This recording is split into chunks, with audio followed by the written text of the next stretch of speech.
నమస్కారం. న్యాయసేవ కార్యక్రమానికి స్వాగతం. ఇవాల్టి మన అంశం వీలునామా సమస్యలు న్యాయ సహాయం. అంశంపై సలహాలు సూచనలు అందించడానికి మనతో పాటు ఉన్నారు 26వ జిల్లా judge city civil court Hyderabad M Venkateswara Rao గారు, అలాగే న్యాయవాది యముల రామ్మోహన్ గారు. వారిచి విలువైన సలహాలు సూచనలు స్వీకరిద్దాం. జడ్జి గారు, భారతీయ వారసత్వ చట్టం ప్రకారం వీలునామాకున్న ఇంపార్టెన్స్ ఏంటి, ప్రాముఖ్యత ఏంటి? వీలునామా అనేటువంటిది ఒక వ్యక్తి తన యొక్క సొంత ఆస్తిని తన తదనంతరం ఎవరికి చెందాలనే విషయాన్ని ఒక శాసనంలాగా రాయడాన్ని వీలునామా అంటారు.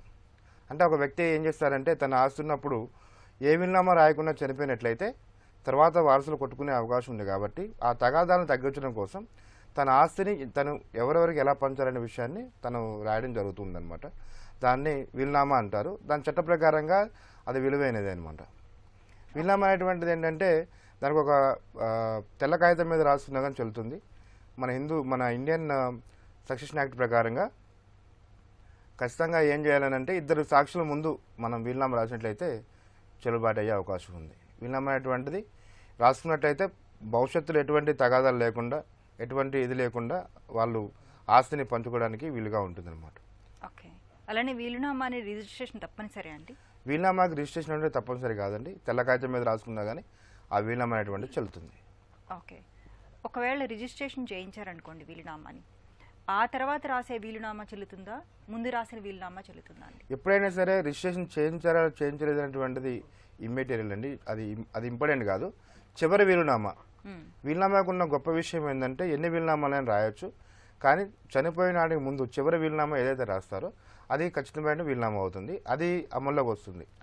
వీలునామాలోనే రాయాలి ఇది నా చివరి వీలునామా అని రాయకుండా దీన్ని మార్చుకునేటువంటి నాకు హక్కు ఉంది అని చెప్పి మాట రాసుకోవాలన్నమాట. అప్పుడు అది కరెక్ట్ వీలునామా అవుతుంది. రిజిస్ట్రేషన్ చేసినంత మాత్రాన అది వ్యాలిడ్ అని కాదు, చేయనంత మాత్రాన అది కాదు. ప్రూవ్ చేయాల్సింది ఏంటంటే ఏది చివరి వీలునామా అనేటువంటిది ఇంపార్టెంట్. ప్రూవ్ చేయాలి. ఓకే, కాల్ తీసుకున్నాం అండి. బెంగళూరు నుంచి సునీల్ గారు. Hello. Hello sir, good morning sir. Good morning అండి, చెప్పండి. మేడం 1.3 సెంట్స్ 1.3 సెంట్స్ ల్యాండ్ ఉంది మేడం. 1998 లో డిస్ట్రిబ్యూట్ అయింది. ఇంజక్షన్ కోసము సివిల్ కోర్టుకు వెళ్ళాం. ఓకే. ఆర్టీఓ కోర్టుకి 2001 లో మాకి అవార్డు పాస్ చేస్తున్నారు madam. Okay. Hello hello madam, వినిపిస్తుంది, చెప్పండి. మేడం 2001 లో అవార్డు పాస్ చేశారు. Hello, opposite party.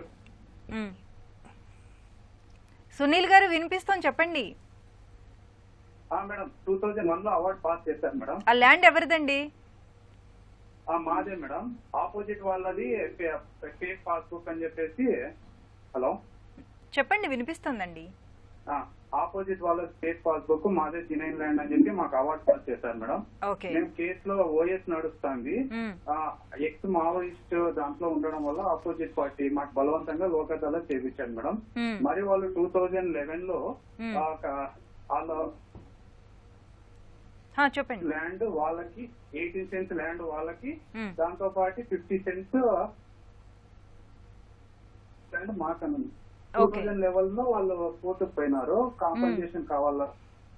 2015 లో ఆర్డర్ వచ్చింది మేడం వాళ్ళకి కాంపన్సేషన్ ఇమ్మని చెప్పి లోక్ అదాలత్ అవార్డు బేస్ చేసుకుని. 2017 లో వాళ్ళు కంటెంప్ట్ ఆఫ్ కోర్టుకు పోయినారు మేడం కమిషనర్ మీద. కమిషనర్ సారు లోక్ అదాలత్ లో చాలా అవకతవకలు జరిగినాయి అని చెప్పేసి అతని పేరుని డిలీట్ చేయించారు ఆర్డర్ లో. చెప్పండి. అలిగేషన్స్ ఏమంటే మేడం, ఇది పబ్లిక్ మనీ వేస్ట్ అవుతుంది. బిఫోర్ లోక్ అదాలత్ రూల్ 18 ప్రకారము ఎగ్జిక్యూషన్ ఇంకా చేసుకోలేదు. Hopelessly time bar fake passbook RTO award pass అయినాక మళ్ళా ఫేక్ పాస్బుక్ అని క్రియేట్ అయిన వాళ్ళు మళ్ళా కలెక్టర్ దగ్గర అప్పీల్ పెండింగ్ లో ఉంది. ఆర్డర్ జినైన్ ల్యాండ్ ఓనర్స్ అమ్మిన. సునీల్ గారు మీ వాయిస్ బ్రేక్ అవుతూ వస్తుంది. ఒక విషయం చెప్పండి, ఈ ల్యాండ్ మీకు సంబంధించిందా ఫస్ట్? ఎస్ మేడం, మాకు సంబంధించింది మేడం. ఓకే, ఈ ల్యాండ్ మీకు ఎక్కడి నుంచి వచ్చింది? మేడం ఇది యాన్సిస్టర్ ప్రాపర్టీ మేడం. మా తాతగారి దగ్గర నుంచి వచ్చింది మేడం. ఓకే, మీ తాతగారి పేరు? ఎస్ మేడం, మా తాతగారి దగ్గర నుంచి వచ్చింది మేడం. సో ఈ ల్యాండ్ వేరే వాళ్ళదని చెప్పండి చెప్పండి హలో సునీల్ గారు వేరే చెప్పండి. వాళ్ళు ఫేక్ పాస్బుక్ క్రియేట్ చేసి మా ఫాదర్ వాళ్ళ మీద పోయారు. అతను ఎక్స్ మావోయిస్ట్ మేడం. Okay. బలవంతంగా ఫేక్ పాస్బుక్ అని డిక్లేర్ అయినా కూడా వాళ్ళకి చేపించారు. ఇప్పుడు కమిషనర్ సారు దాని మీద క్వాష్ చేయమని చెప్పేసి అవార్డుని వెళ్ళారు. ఏం అలిగేషన్స్ అంటే మేడం, అలిగేషన్ ఇది పబ్లిక్ నుండి వేస్ట్ చాలా అవుతుంది. బిఫోర్ లోక్ అదాలత్ ఇది అయింది. రూల్ నంబర్ 18 ప్రకారం ఎగ్జిక్యూషన్ చేయలేదు. 12 ఇయర్స్ అయిపోయింది. హోప్లెస్ కి time bar, fake passbook already collector appeal లో పెండింగ్ ఉంది. దీంట్లో 2 సెన్స్ ఒరిజినల్ ల్యాండ్ ఓనర్ కి పర్మనెంట్ ఇంజెక్షన్ ఆర్డర్ ఉంది. కానీ 1 acre 36 లోక్ అదాలత్ చేశారు. లోక్ అదాలత్ కి పవర్ 10 lakhs మాత్రమే. కానీ వీళ్ళు 1 crore 2 crores ప్రాపర్టీని లోక్ అదాలత్ చేశారు. మెయిన్ వచ్చేసి ఇది యాన్సిస్టర్ ప్రాపర్టీ. వాళ్ళ లీగల్ ఎయిడ్స్ ఇప్పుడు మాకు రిక్వెస్ట్ లెటర్ ఇచ్చారని చెప్పేసి హైకోర్టులో సార్ క్వాష్ కి సింగిల్ జడ్జ్ లో వేశారు మేడం. మేము అదే బేస్ చేసుకొని ఛాలెంజ్ అవార్డ్ కి డివిజన్ బెంచ్ లో మేము వేసాం మేడం. ఇది మా తాతగారిది అని చెప్పేసి యాన్సిస్టర్ ప్రాపర్టీ మా ఫాదర్ సైన్ పెట్టినాడు. మేము ఇప్పుడు ఇది హైకోర్టులో ఉంది అంతేనా అండి కేసు? Yes madam. ఇప్పుడు ఈ ఛాలెంజ్ మా పక్క వస్తుందా మేడం, వాళ్ళ పక్క వస్తుందా మేడం? లాయర్ గారు చూడండి, సునీల్ గారు, మీరు లోక్ అదాలత్లో కాంప్రమైజ్ అయ్యని చెప్పారు. లోక్ అదాలత్లో కాంప్రమైజ్ అయిన తర్వాత అది ఫైనల్ ఆర్డర్ అండి. లోక్ అదాలత్లో ఏంటంటే ఎలాంటి జడ్జి గారు లోక్ అదాలత్లో అడుగుతారు, ఎలాంటి ఏదన్నా మీకు అంటే కోహెషన్తోనా కానీ లేకపోతే బలవంతంగా కానీ ఏదన్నా ఎవరైనా భయపెట్టి కానీ చేసుకున్నారా అని అడుగుతారు. అడిగేసి అప్పుడు లోక్ అదాలత్లో చేస్తారండి. లోక్ అదాలత్లో ఎలాంటి ఇది లేకుండా అంటే ఫ్రీ విల్తోన లోక్ అదాలత్లో అడిగి ఇరు పార్టీలను అడిగి చేస్తారండి. లోక్ అదాలత్లో ఒకసారి అయిపోయింది కాబట్టి అది తర్వాత మీరు మళ్ళీ ఫేక్ అన్నారు కదా, ఫేక్ అన్నారు కాబట్టి ఆ ఫేక్ను కూడా మీరు ఏం చేయాలంటే అప్పుడే మీరు అక్కడనే మీరు చెప్పాల్సిందే ఇవంతా ఫేక్ ఉంది అని చెప్పి. అప్పుడు మీరు లోక్ అదాలత్లో మీరే ఒప్పుకొని కాంప్రమైజ్ అయ్యారు కదండి. లేకపోతే మీకు ఫేక్ అన్నప్పుడు మీరేం చేయాల్సిందంటే సివిల్ కోర్టులో క్యాన్సిలేషన్ ఆఫ్ ఫేక్ డాక్యుమెంట్స్ ఉన్నాయి కదా, వాటి మీద మీరు క్యాన్సిలేషన్ అడగాల్సిందే. సరే, ఇప్పుడు హైకోర్టులో ఉంది అంటున్నారు కాబట్టి సో అది మీకు చట్ట ప్రకారంగా రూల్ ప్రకారంగా అది ఎవరికి రావాలనో మీరు ప్రూవ్ చేసుకోగలిగితే వాళ్ళకు కోర్టు అనేది తీర్పిస్తుందండి. మరి కాల్ తీసుకుందాం అండి. తిరుపతి నుంచి రామయ్య గారు. హలో రామయ్య గారు, నమస్తే అండి, చెప్పండి. నమస్కారం మేడం. చెప్పండి ఉన్నాను సార్. చెప్పండి రామయ్య గారు. నాది గిఫ్ట్ డీడు మేడం. ఓకే. మా తల్లి గారిది రైస్ మిల్ సార్. మా తల్లి గారికి వినపడుతుంది సార్. మా తల్లి గారికి రైస్ మిల్లో దాంట్లో పంపకాలు పెట్టుకున్నాము.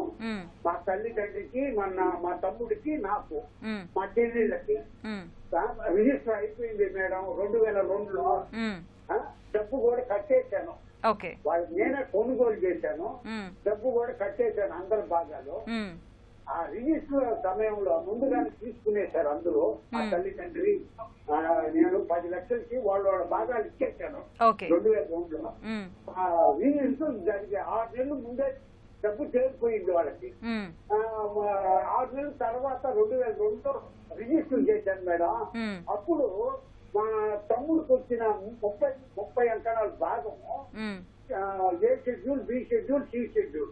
ఆ విధంగా సి షెడ్యూల్ ఆయనకి 30 అంకణాలు వచ్చేది. ఆ 30 అంకణాలు ఆయన నాకు గిఫ్ట్ గా చేశాడు. అదే గిఫ్ట్ గా చేసేసి అంటే స్టాంప్ రైతులు మోసం చేశాడు మేడం.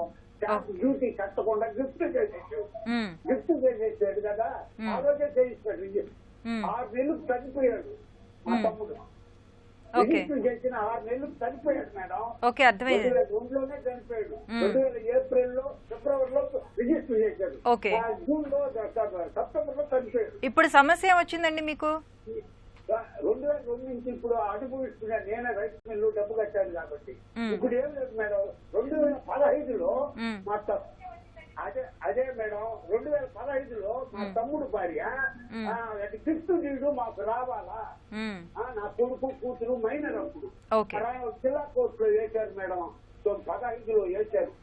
అంటే 13.5 సంవత్సరం తర్వాత ఆ రైస్ మిల్లుకి శిస్తులు, మున్సిపాలిటీ పన్నులు అన్ని ఓకే, అర్థమైందండి, మీ సమస్య అర్థమైంది. అది సార్ ఇప్పుడు కోర్టులో జరుగుతుంది సార్, 9 ఏళ్ళు అయింది. గిఫ్ట్ డీడ్ నాకు రావాలని. అర్థమైంది రామయ్య గారు, వినండి జడ్జి గారు చెప్తున్నారు. చెప్పండి సార్. రామయ్య గారు, మీకు మీ నాన్నగారి ఆస్తిని మీరు పంచుకున్నారు, మా తల్లి గారు మీ పంచుకున్నారు, మీ తమ్ముడికి వచ్చిన వాటా మీకు రిజిస్ట్రేషన్ చేశారు, గిఫ్ట్ చేశారు. గిఫ్ట్ లో ఏమైనా కండిషన్స్ ఉన్నాయండి? గిఫ్ట్ క్యాన్సిల్ చేసుకోవచ్చు ఎప్పుడైనా కండిషన్స్ ఏమైనా ఉన్నాయా? లేనప్పుడు ఒకసారి గిఫ్ట్ డీడ్ రాసిన తర్వాత పంపకాల్లో వచ్చేటువంటి ఆస్తి మీ తమ్ముడు గారి సొంత ఆస్తి అవుతుంది. పంపకాల సొంత ఆస్తి అవుతుంది కాబట్టి ఆయన సొంత ఆస్తిని ఆయన ఎవరికైనా గిఫ్ట్ డీడ్ ఇవ్వచ్చు. బతుకుండంగా ఇచ్చారు కాబట్టి ఆ గిఫ్ట్ డీడ్ ద్వారా వచ్చిన ఆస్తి అనేటువంటిది మీకు సొంత ప్రాపర్టీ అవుతుంది, మీకు అబ్సల్యూట్ ప్రాపర్టీ అవుతుంది. దాని మీద అతని వారసులకు ఎటువంటి హక్కు ఉండదు సార్.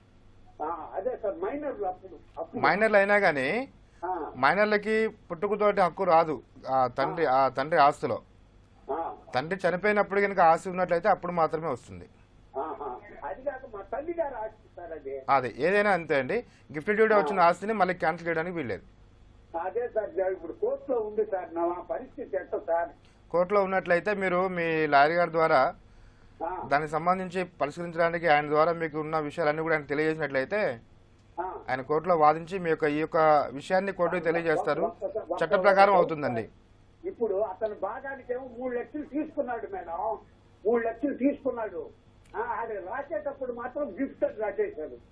ఓకే, అది ఏదైనా కానీ సార్ గిఫ్ట్ రాశారు కాబట్టి డబ్బు కట్టాడు, తీసుకున్నాడని చెప్పాలన్నా ఎంత సార్? అగ్రిమెంట్ లో ఏమో ఉన్నది.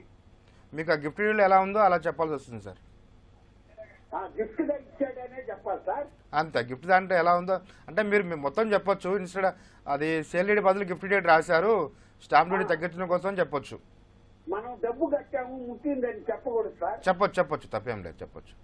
వాస్తవాలు ఎప్పుడు కోర్టు ముందు ఉంచాలండి. వాస్తవాలు చెప్పించినప్పుడు మాత్రమే చెప్తున్నారు. మా చెల్లెళ్ళు మా తల్లిదండ్రులు చనిపోయారు, మా చెల్లెళ్ళు డబ్బు తీసుకున్నాడు ఆయన, మాకు కూడా ఇచ్చారు, ఆడపిల్లకాయలకి మాకు కూడా ఇచ్చారు డబ్బులు, అందరికీ డబ్బులు కట్టించాడు అని చెప్తున్నారు. సరే అండి అది అంతే అండి. ఇంకా డబ్బు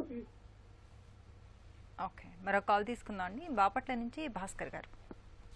భాస్కర్ గారు నమస్తే అండి, చెప్పండి. నమస్కారం అండి, చెప్పండి. ఇప్పుడు మేము సైట్ కొన్నామండి. ఓకే, అది కొంటే తమ్ముడు రిజిస్ట్రేషన్ చేశాడండి.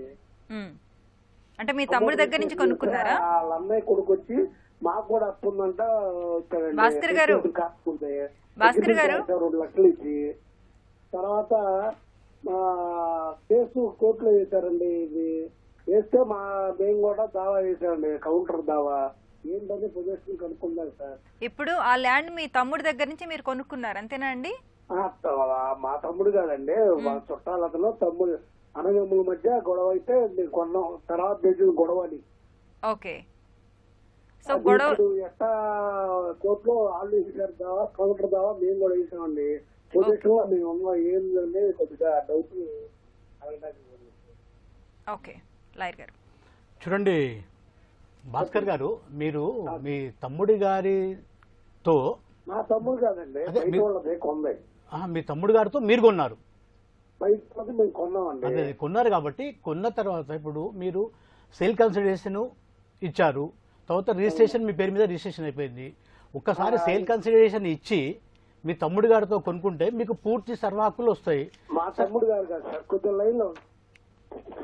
Hello sir. చెప్పమ్మా.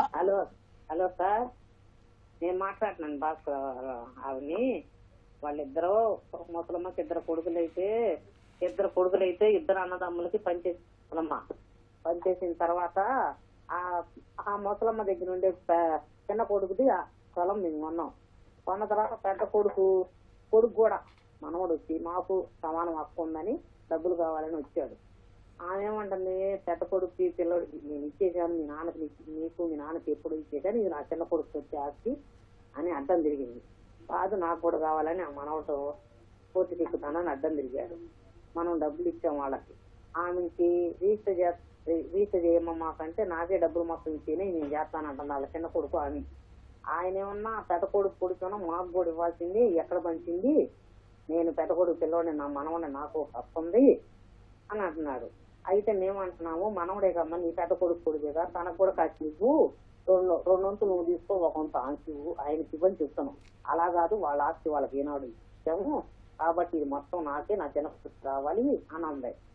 అంటే ఇప్పుడు మేమేం చేసాము, అతని చేత రిజిస్టర్ చేయించేసుకున్నాం, పెద్ద కొడుకు చేత రిజిస్టర్ చేయించుకున్నాం. స్వదేశంలో మేమున్నాం, అన్ని కట్టుకుంటా, ఇంటికొని కానీ కరెంట్ బిల్లు కానీ కట్టుకుంటున్నాం. ఆమె వచ్చి నీ డబ్బులు నువ్వు తీసుకొని ఎంతో కొంత ఆయన చెప్పి నువ్వు కూడా వచ్చి రిజిస్టర్ చేయంటే నేను చేయను, మొత్తం నాకు ఇస్తే వస్తానంటే కోర్టులో నడుస్తుంది. అయితే నేను పోలీసుల దగ్గర కూడా పెడితే ఇది నీ పుట్టింటి వాళ్ళు ఇస్తేనే నీకు తప్పు ఉందమ్మా, లేకపోతే లేదు. కాబట్టి నీ మనవకు కూడా ఎంతో కొంత నువ్వు డబ్బులు లాస్ పడద్దు, నీకు న్యాయం జరగాలి, మాకు న్యాయం జరగాలని మేము అడిగాం సార్. అయితే ఆమె అర్థం తిరిగి మొత్తం నాకే ఇవ్వాలంటుంది. మేము పెద్ద కొడుకు చేత రిజిస్టర్ చేసుకున్నాం, ఇంటి పన్ను కరెంట్ బిల్లు అన్ని మేమే కడుతున్నాం. ఇప్పుడు ప్రదేశంలో మేము ఉన్నాము, మాకు ఎప్పటికైనా ప్రాంతం అయితే వాళ్ళు కూడా చేస్తేనైతే పోలీసులు అడిగారు, మీరు పుట్టింటోళ్ళది అయితేనేనయ్యా, మీ అమ్మకి మీ పుట్టింటోళ్ళు పెడితేనే మీకు తప్పు ఉంటది, ఇది మీ నాన్నోడదు కాబట్టి మీ అన్నయ్య కొడుకు కూడా చెప్తారు వినండి. చూడమ్మా జరుగుతుంది. చూడమ్మా, ఏదైతే మీ కొడుకులు వ్యాలిడ్ సెల్ కన్సిడరేషన్ ఇచ్చి కొన్నారు కదా, కొన్ని రిజిస్ట్రేషన్ అయిపోయింది కాబట్టి ఇక్కడ ప్రాబ్లం ఏమంటున్నారంటే మీరు అక్కడ వాళ్ళ ఫ్యామిలీ మెంబర్స్ లో ఏదో తగాదా ఉంది కాబట్టి దాంట్లో కూడా రైట్ ఉంటది అని అంటున్నారు. అయితే ఒకవేళ అది సెల్ఫ్ అక్వైర్డ్ ప్రాపర్టీ అయి ఉంటే ఆ సెల్ఫ్ అక్వైర్డ్ ప్రాపర్టీని అతను ఎవరికైనా గిఫ్ట్ అదే సెల్ఫ్ అక్వైర్డ్ తగ్గించండి. చూడమ్మా, ఇప్పుడు ఎవరైతే మీకు అమ్మారో అతని సెల్ఫ్ అక్వైర్డ్ ప్రాపర్టీ అయి ఉంటే అతను మీకు అమ్మాడు కాబట్టి ఎలాంటి తగాదాలు రావు. ఒకవేళ వాళ్ళకి ఏదన్నా యాన్సెస్ట్రల్ ప్రాపర్టీ ఉండి ఆ పార్టీషన్ చేసుకోకుండా ఉండి దాంట్లో అతనికి కూడా ఏదైతే చిన్న కొడుకు అని చెప్తున్నారో అతనికి కూడా ఏదన్నా షేర్ వచ్చేది ఉంటే అప్పుడు అతను కేసు వేయొచ్చండి. ఒకవేళ అతను సెల్ఫ్ అక్వైర్డ్ ప్రాపర్టీ మీకు అమ్మి ఉంటే ఎలాంటి తగాదాలు అంటే వ్యాలిడ్ టైటిల్ చూడండి, వినండి అమ్మా, మీరు వినండి. సమానంగా ఏమో ఇవ్వలేదు మా నాయనమ్మ కాబట్టి నాకు కూడా ఉందని వచ్చాడు వాళ్ళ పెద్ద కొడుకు. అదే మా వాళ్ళకి ఏదో తగాదాలు ఉన్నట్లున్నాయి. ఒకవేళ వ్యాలిడ్ టైటిల్ ఉండే అతనికి అమ్మింటే మీకు ఎలాంటి ఇబ్బంది, మీరు టెన్షన్ పడాల్సిన అవసరం లేదు. ఒకవేళ ఇప్పుడు వాళ్ళు మాకు రిజిస్టర్ చేశారు, నేను భయపడాల్సిన పని లేదు, మీరు భయపడాల్సిన పని ఏం లేదు. అంటే వ్యాలిడ్ టైటిల్ ఉంటే మీరు వ్యాలిడ్ టైటిల్ వచ్చి ఉంటే మీరు ఎలాంటి భయపడాల్సిన అవసరం లేదు. ఎవరి దగ్గర అయితే కొనుక్కున్నారో వాళ్ళకి పూర్వీకుల నుంచి వచ్చిన ఆస్తి అయితే మాత్రం ఇబ్బంది పడాల్సి ఉంటది. లేదు అతను సొంతగా సంపాదించుకున్న ఆస్తిని మీరు కొనుక్కున్నట్లయితే ఇబ్బంది పడాల్సిన అవసరం లేదని చెప్తున్నారు లాయర్ గారు. అర్థమైందమ్మా? అలాంటప్పుడు వాళ్ళకు కూడా రైట్ ఉంటుందమ్మా. ఓకే, మరో కాల్ తీసుకుందాం అండి. రాజమండ్రి నుంచి దేవి గారు. హలో దేవి గారు, నమస్తే అమ్మా, చెప్పండి. నమస్తే మేడం, చెప్పండి. అది మా తాతయ్య గారు 1960లో ఒక ల్యాండ్ కొన్నారండి. ఓకే. అప్పట్లో రిజిస్ట్రేషన్ చేయించలేదు వాళ్ళు.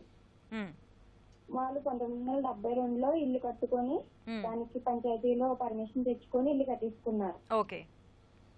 ఆ తర్వాత ఇంక అందులోనే ఉండిపోయామండి. మేము ఇప్పటికీ ఆ ఇంట్లోనే ఉంటున్నాం. తర్వాత మేము ఎలాగా ఏంటి దీని ప్రాసెస్ ఉండాలి కదా అని చెప్పి ట్రై చేస్తే ఎవరి దగ్గర కొన్నారన్నా తెలియట్లేదండి మాకు.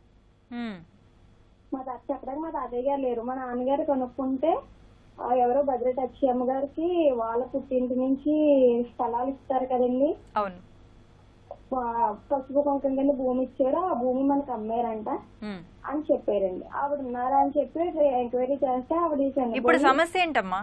ఇప్పుడు ఆ స్థలం మీద స్థలం మీదకి వాళ్ళ మనవడు వస్తున్నాడండి, కూతురు కొడుకు. ఓకే. రిజిస్ట్రేషన్ అనేది స్థలం అదే. ఏది 1960లో మీరు ఎవరి దగ్గర అయితే కొనుక్కున్నారో వాళ్ళు వారసులు వస్తున్నారు అంతేనా? వాళ్ళ కూతురు కొడుకు వస్తున్నాడండి. ఓకే. ఇప్పుడు మేము ఎలా ప్రాసెస్ అవ్వాలి? దాదాపు 60 సంవత్సరాలు దాటిపోతుంది అమ్మా. ఇది మీ ఆస్తినటువంటిది 1960లో కొన్నారా? అవునండి. 60లో కొన్నప్పుడు అప్పటి నుంచి ఇప్పుడు మీరు పొజిషన్లో ఉన్నారు కాబట్టి అవునండి ప్రైవేట్ ల్యాండ్ ఎప్పుడైనా సరే మనం ఒక 20 సంవత్సరాల కన్నా ఎక్కువ ఉన్నట్లయితే మన మీద మనకి అడ్వర్స్ పొజిషన్ అని చెప్పేసి మనకి హక్కు వచ్చే అవకాశం ఉంది. కాబట్టి మీరు ఓనర్లుగా అందరికీ తెలిసి మీరు ఆ ఆస్తులు ఉంటున్నారు కాబట్టి ఆ ఆస్తి మీద హక్కు మీకే ఉంటుంది. ఆ మనవడు కానీ ఎవరు కానీ వచ్చి పోట్లాడినా కానీ న్యాయమైనటువంటిది మీ వైపే ఉండే అవకాశం ఉంది. రిజిస్ట్రేషన్ ప్రాసెస్ అవసరం లేదమ్మా. మీరు కావాలంటే కోర్టులో డిక్లరేషన్ దావా వేసుకోవచ్చు.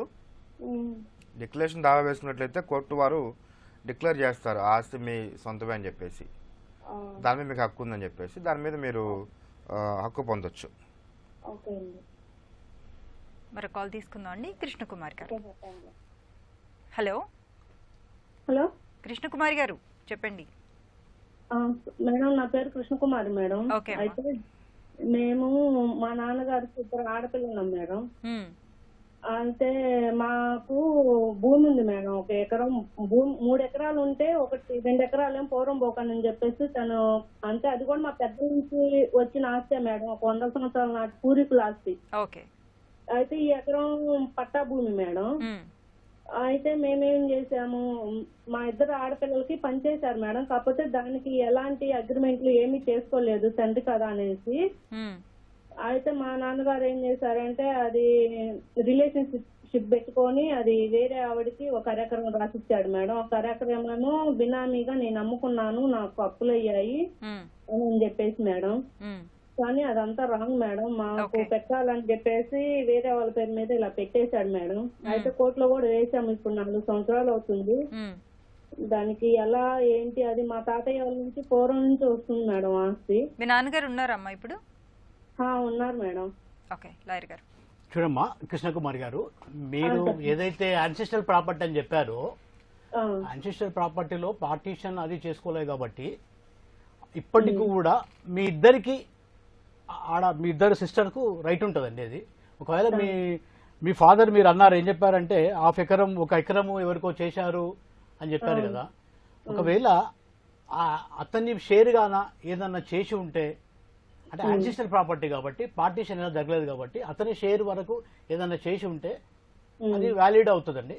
ఒకవేళ షేర్ కన్నా అతనికి వచ్చే షేర్ కన్నా ఎక్కువ అమ్ముతే అది మాత్రం వ్యాలిడ్ కాదు. సమానంగా మీకు కూడా ఈ యాన్సిస్ట్రల్ ప్రాపర్టీలో మీరు కూడా కోపాషనర్ కాబట్టి మీకు కూడా బై బర్త్ మీకు కూడా రైట్ ఉంటుందమ్మా. మీరు కోర్టులో కేసు వేశారన్నారు కాబట్టి మీరు పార్టీషన్ సూట్ వేసి ఉంటారు. బహుశా పార్టీషన్ సూట్లో మీరు మీ వాదనలు వినిపించండి. కోర్టు పరిశీలించి ప్రాపర్టీ ఎలా వచ్చింది, యాన్సిస్టర్ నుంచి వచ్చింది కాబట్టి పార్టీషన్ అనేది చేసుకోలేదు కాబట్టి మీకు కూడా కోర్టు అన్ని విషయాలు పరిశీలించి మీరు కూడా కోర్టు ముందర అన్ని ఆధారాలు పెడితే కోర్టు మీకు తగిన రీతిలో న్యాయం చేస్తుందమ్మా. సార్ మరి ఇల్లీగల్ గా ఆమెతో కనెక్ట్ పెట్టుకొని తనకు ఇచ్చారు సార్, కానీ మా కాడ ఎలాంటి ఆధారాలు లేవు సార్ తను వాళ్ళకి సంబంధించినవి అవి. హలో ఇవ్వండి. వేరే వాడికి రాసిచ్చారు కదా, వేరే వాడికి అంటే ఇప్పుడు యాన్సిస్ట్రల్ ప్రాపర్టీ ఆధారాలు మా దగ్గర ఏమీ లేవు. ఎవరికి రాసినా చెల్లదమ్మా అని చెప్తున్నారు. Okay sir. మరో కాల్ తీసుకుందాం అండి. కాకినాడ నుంచి ప్రసాద్ గారు. హలో నమస్కారం అండి. నమస్తే అండి చెప్పండి. అయితే మా నాన్నగారు అమ్మమ్మ భూమి అండి.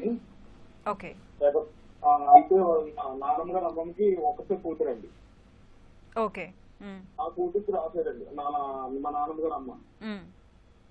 అయితే ఇప్పుడు ఆ భూమి మా నాన్నమ్మ దగ్గర నుంచి మా దగ్గరకు వచ్చింది, మన వాళ్ళ దగ్గర. ఓకే. అయితే ఏంటంటే కొడుకులు పంచుకున్నారు, 4 గోడల కింద తీసుకున్నారు. మా నాన్నమ్మ దగ్గర నుంచి వచ్చిన భూమి తదనంతరం వీళ్ళు 4 గోడల కింద తీసుకున్నారు. మళ్ళీ కింద తీసుకుని 2 ఎకరానికి 2.5 ఎకరం 2.5 ఎకరం అదే 1/4 ఎకరం కింద రాసుకున్నారు. ఓకే. అది పేపర్ లో పాస్బుక్ కోసం 2015లో సబ్మిట్ జరిగితే అందులో పెట్టుకున్నారు. ఓకే. ఆ పాస్బుక్ ని బేస్ చేసుకుని ఒక అతను అమ్మేసుకున్నారు అందులో. ఓకే. ఆయనకి మగబిడ్డలు లేరు, ఆడపిల్లలే ఉన్నారు. ఇప్పుడు ఎవరి భాగాలు వాళ్ళు పంచుకున్నారు, ఆయన భాగం ఆయన అమ్ముకున్నారు. ఇప్పుడు వచ్చిన సమస్య ఏంటండి? అమ్ముకున్నదంటే అక్కడ భూమి లేదు, అంటే ఆక్యుపై అయిపోయింది ఆల్రెడీ, భూమి అనేది ఆక్యుపై అయిపోయింది. ఎకరంలోకి అక్కడ ఉన్నది 80 సెంట్లు మాత్రం ఉందండి. ఓకే. అందులో మా నాన్నగారు అనేది చిన్న అతనండి అందరికంటే. ఈయన 2.5 ఎకరం పావు ఎకరం అమ్మేసుకున్నాడు ఈయన, మా నాన్న తర్వాత ఆయన. ఇకపోతే పెద్ద ఆయన కూడా బాగా అందరికి 4 అల్లుడికి రాసుకున్నాడు. ఓకే. అలాగే ఇప్పుడు మా నాన్నగారు మా బావగారికి రాయడానికి, అంటే మా నాన్నగారు అల్లుడికి రాయడానికి అనేసి భూములు కొలతలు పెడితే ఈ 19 సెంట్లు వచ్చిందండి, 25 సెంట్లు పోను. ఇప్పుడు భూమి పోయింది అనేసి లెక్క చూస్తే ఆయన అమ్మేసుకున్న ఆయన 24 సెంట్లు రిజిస్ట్రేషన్ చేసుకున్నారు, 25 సెంట్లు పాస్బుక్ ప్రకారం. అక్కడ భూమి అయితే 25 సెంటే ఉందండి. సో ఏంటిది ఎలా జరుగుతుంది, మొత్తం కొలత జరిగి మన భూమి ఎక్కడ పోయింది, మొత్తం మా పూర్వీకుల ఆస్తి అది ఎక్కడ పోతే మొత్తం మ్యాప్లోని అన్నింటిలో ఉంది కదా. సో ఏంటి అంటే ఎవరో కలిసి రావట్లేదండి. ఇలా చేసి ఇంకా మొత్తానికి మొన్న రీసెంట్ గా 1 వీక్ బ్యాక్ గట్టు చెప్పేసుకున్నామండి, అంటే అంబేద్కర్ దాంట్లోకి వెళ్ళి గట్టు చెప్పేసుకున్నామండి. అంటే వేరే వాళ్ళ ల్యాండ్ లోకి జరిగారా మీరు? అంటే మా నాన్నగారు దాంట్లోకి అమ్మేసింది మాట. Okay okay. మా 19 సెంట్లు వచ్చింది కదా, 24 సెంట్లు అందులో కలిసి చేసుకున్నామండి. ఓకే. చేసుకునేటప్పుడు గొడవ చేశారు, ఎలా ఇలా చేస్తారు, మేము అమ్మేసుకుని మేము కొనుక్కున్న వాళ్ళు ఏమైపోవాలి అది ఇది అని కేకలేసారండి వచ్చి. సో మీరు కొలతలు చేయించుకోండి, మేము 6 రోజులు టైం ఇస్తున్నాం, మీకు ఏం చేస్తారు చేసుకోండి, లేదంటే మేము గట్టు వేసుకుంటాం. జడ్జి గారు చెప్తున్నారు వినండి. సార్ ఇందులో మీరు చెప్పిన దాంట్లో ఆల్రెడీ ఎప్పుడో పార్టీషన్ జరిగిపోయింది, ఎవరు పాస్బుక్ వాళ్ళు వచ్చేసాయి. అంటే పార్టీషన్ అంటే ఎవరు పేపర్లు రిజిస్ట్రేషన్ పేపర్లు అంటే ఏమీ లేవండి. ఓకే. ఇప్పుడు మీరు మీ ఉన్న భూమి 87 సెంట్లకి మీరు చేసుకున్నారు, కానీ ఎకరం అనుకొని చేసుకున్నారు, కానీ 87 సెంట్లే ఉన్నాయి. అవునండి. ఇప్పుడు మీరు ఆల్రెడీ ఆయన 20 సెంట్లు 24 సెంట్లు అమ్మేసుకున్నారు ఆయన. అవునండి, అమ్మేసుకున్నారు. సో ఇప్పుడు ఏంటంటే మీకు ఉన్న భూమి తక్కువ, కాగితాల మీద ఎక్కువ ఉంది కాబట్టి దాన్ని మీరు ముందే పార్టీషన్ చేసుకున్నప్పుడే దాన్ని కనుక మీరు కొలతలు వేసుకున్నట్లయితే ఈ గొడవ వచ్చింది కాదు. సరే ఇప్పుడు చేయాల్సింది ఏంటంటే మీరు ఇప్పుడు మీరు అందరూ కూడా సామరస్యంగా కూర్చొని చేసుకుంటే తొందర పరిష్కారం వస్తుందండి. ఎందుకంటే మీకు కాగితాలు లేవు, కానీ అవతల వారి రిజిస్ట్రేషన్ ఉంది. ఈ లిటిగేషన్ కంటిన్యూ అయితే మీకు చాలా కాలం అయ్యే అవకాశం ఉంది. కాబట్టి సామరస్యంగా కూర్చొని 4 కూర్చొని మాట్లాడుకొని చేసుకుంటేనే దీనికి ఖచ్చితమైన పరిష్కారం వస్తుంది. కోర్టులో ఎక్కినట్టయితే ఎవరికి స్పష్టమైనటువంటి తీర్పు వచ్చేటువంటి అవకాశం తక్కువగా ఉంది, ఎందుకంటే కాగితాలు సరిగా లేవు కాబట్టి. ఇంకోటి ఏంటంటే ఇల్లీగల్ గా ఒక వ్యక్తి కొనుక్కున్న వ్యక్తి భూమిలోకి మీరు వెళ్ళడం అనేటువంటిది కరెక్ట్ కాదు. మీకు ఏదైనా ఉన్నట్లయితే చట్ట ప్రకారంగా వారసత్వ ఆస్తి అయినా ఏదైనా కానీ వారసత్వ ఆస్తి అండి, ఇప్పుడు ఒక్కరికి కాదు కదా, వాళ్ళు సంపాదించుకున్నారు కాదు అంటే దీంట్లో ఏమంటారంటే అండి, దాంట్లో ఏమంటారు ప్రశ్న మీరు సమాధానం వింటే మీకు సమాధానం దొరుకుతుంది. ప్రసాద్ గారు చెప్పేది వినండి. మీరు ప్రశ్న అడిగినప్పుడు సమాధానం వింటే మీకు సమాధానం దొరుకుతుంది. మీరు నేను మాట్లాడితే మీకు పరిష్కారం దొరకదు. ఇప్పుడు మీరు చెప్పిన దాని ప్రకారం 87 గుంటలే ఉన్నది, 87 సెంట్లే ఉంది అక్కడ. కానీ మీరు ముందు చేయడమే తప్పు జరిగింది. కానీ మీరు ఒక అబ్జెక్షన్ అయితే ఉన్నట్టయితే అమ్మినప్పుడు అబ్జెక్షన్ తీసుకొని ఉండాల్సింది. అప్పుడు అబ్జెక్షన్ తీసుకోలేదు, ఏం చేయలేదు. కాబట్టి ఇప్పుడు కూడా ఏంటంటే ఇప్పుడు మీరు 4 కూర్చొని పరిష్కరించుకుంటేనే ఇది ఖచ్చితమైన వస్తుంది. కాకపోతే ఏంటంటే అక్కడ భూమి లేదు కాబట్టి అతను ఒకవేళ ఆయన హక్కు లేని దాని కనుక అతను అమ్మినట్లయితే కొనుక్కున్న అతనికి కూడా సరైన హక్కు వచ్చే అవకాశం లేదు. కొనుక్కున్న వాడికి హక్కు రావాలి అని అంటే అమ్మిన వ్యక్తికి కూడా కరెక్ట్ హక్కు ఉండాలి. అక్కడ భూమే లేదు కాబట్టి మీరు 4 కూర్చొని పరిష్కరించే ప్రయత్నం చేయండి. అవ్వకపోతే కోర్టు ద్వారా సివిల్ దావా వేసుకోవచ్చు. చిన్న విషయం అండి ఇందులో మళ్ళీ, ఇప్పుడు మా నాన్నగారు అమ్మమ్మ గారు అని చెప్తుంది కదా, ఆ డాక్యుమెంట్ ఉందండి. ఓకే అండి, అది మీరు అందుకే మీరు ఏం చేస్తారంటే ఒక న్యాయం అక్కడి నుంచి కూడా ఇప్పుడు ఇవన్నీ తీసామండి, మీ సేవలోకి వెళ్ళి విఆర్ ఆఫీస్ వెళ్ళి మొత్తం తీసుకున్నామండి. ప్రసాద్ గారు ఇవన్నీ కూడా మీరు బాగా పంపకాలు చేసుకున్నప్పుడే ల్యాండ్ ఎంత ఉంది, పేపర్లో ఎంత ఉంది కరెక్ట్ గా చూసుకోవాలండి. ఉన్న ల్యాండే పేపర్లో ఉండాలి, కానీ ల్యాండ్ తక్కువ పేపర్లో ఎక్కువ కనిపిస్తోంది. సో ఇది ఇంకా ఈ ప్రాబ్లం ఇలా సాల్వ్ అయ్యే మీరు అందరూ కూర్చొని పరిష్కారం చేసుకోవడానికి ప్రయత్నం చేయండి, అందరూ పెద్దలందరూ కూర్చొని. సివిల్ దావా వేసుకోవచ్చు. థ్యాంక్ యూ సో మచ్ అండి. ఇప్పటివరకు మనం వీలునామా సమస్యలు న్యాయ సహాయం అంశంపై సలహాలు సూచనలు స్వీకరించాం. వచ్చే శనివారం 9:30 న్యాయ సేవ కార్యక్రమంలో మళ్ళీ కలుసుకుందాం. అంతవరకు సెలవు. నమస్కారం.